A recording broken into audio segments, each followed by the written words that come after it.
दिशा समजतात ना, दिशा. ओके, आता ही पूर्व आहे, पश्चिम आहे, उत्तर दक्षिण. ठीक आहे. पूर्व साईडला पक्ष्यांचा थवा आहे, काही पक्ष्यांचा थवा आहे, आणि पश्चिम साईडला सुद्धा काही पक्ष्यांचा थवा आहे. ठीक आहे. आता पूर्वेकडचा एक पक्षी त्या समोरच्या पक्ष्यांना काय म्हणतो, या थव्यातला एक पक्षी, तुमच्याकडचा जर एक पक्षी माझ्याकडे आला तर आम्ही डबल होऊन जाऊ. काय होऊन जाऊ? डबल. ठीक आहे. मग यांचं झालं. पश्चिमेकडं त्या थव्यामधला एक पक्षी काय म्हणाला, तुमच्याकडचा जर एक पक्षी आला तर आम्ही आणि तुम्ही सारखे होऊन जाऊ. दोघं पण काय होऊ? सारखे होऊन जाऊ.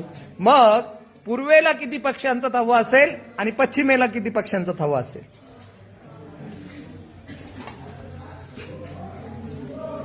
सकाळी सकाळी डोकं लावावं लागतं, आणि डोकं लावणे ही काळाची गरज आहे. जेवढं ब्रेनचा यूज करशाल तेवढे शार्प होशाल भविष्यामध्ये.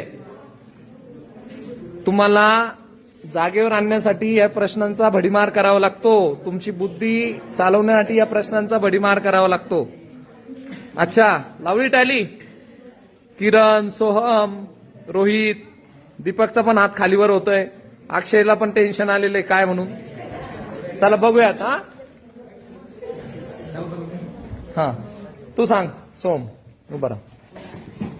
दोन्हीकडे पण एक एक पक्षी. नाही नाही नाही, एक एक कसं? मग इकडचं तिकडे गेला डबल, परत तिकडून इकडे, पण तिकडे इक्वल पाहिजे ना. मग यानं त्यांच्यातला एक पक्षी घेतला पश्चिमवाल्यांनी, तर ते सारखे नाही होणार ना. कोणाला माहिती आहे? अच्छा, तुला माहिती आहे आरतीला. म्हणजे टॅली काढली का? उभं राहा, सांग. तीन पक्षी. आता 3 कडून इकडे गेला, मग इकडे किती झाले? इकडे 2 झाले, आणि इकडे किती झाले? 4 झाले. डबल. बरोबर आहे. यांच्यातला एक पक्षी इकडे आला, किती झाले? 4.